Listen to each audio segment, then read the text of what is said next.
The Waco History Podcast is sponsored by Brotherwell Brewing on historic Bridge Street in Waco. Welcome to the Waco History Podcast. We're going to air for you over the next few months a special series of Waco History Living Stories. These were segments that were originally aired on KWBU here in Waco. They were produced by the Institute for Oral History editor, Michelle Holland, and narrated by two fabulous narrators, Louis Maze and Kim Patterson.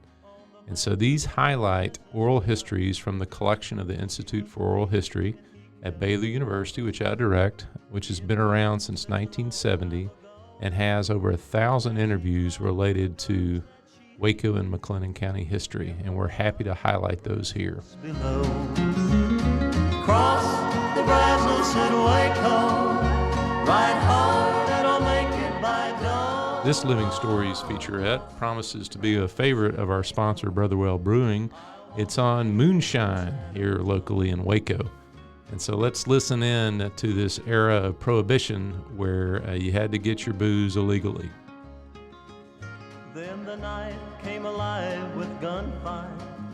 He knew that White Lightning, Hooch, Mountain Dew, Firewater, all names for moonshine, or distilled spirits made in an unlicensed still. Although moonshine is most often associated with prohibition in the U.S., the practice as we know it began shortly after the formation of the country, when people were attempting to avoid the new federal tax on alcohol.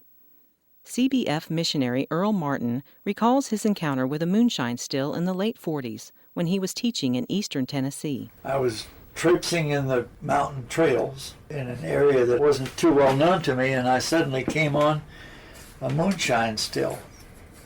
And it was the fire was going and it was smoking. But I didn't see anybody because they heard a stranger coming.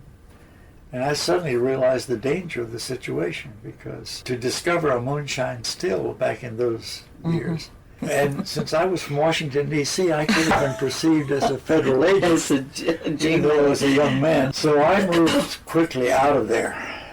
I never did see anybody, but I wondered if somebody had their shotgun trained at me.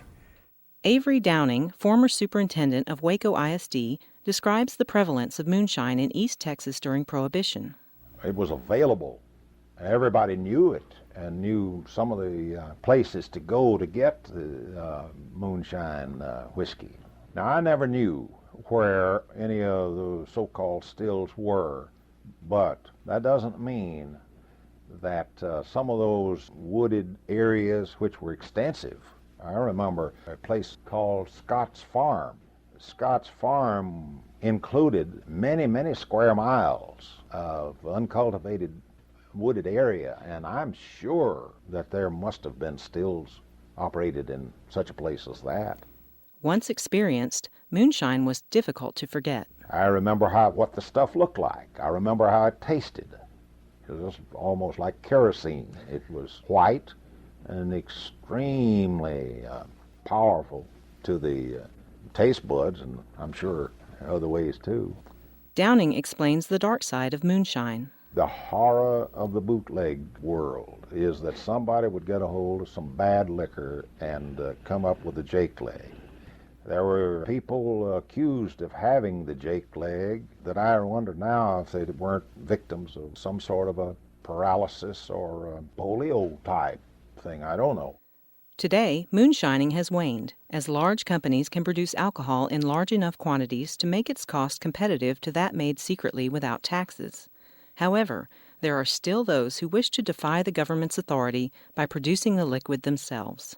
For more information about this program or the Institute for Oral History, visit us at baylor.edu/livingstories. Thanks for listening to the Waco History Podcast. Like what you heard? Subscribe, rate, and review our show on iTunes so we can reach more listeners. You can find show notes and info on every episode at wacohistorypodcast.com, and more info on Waco's past at wacohistory.org.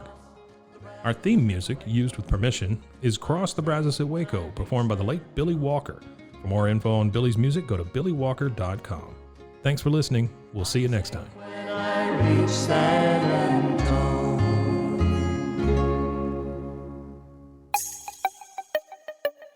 This has been a Rogue Media podcast.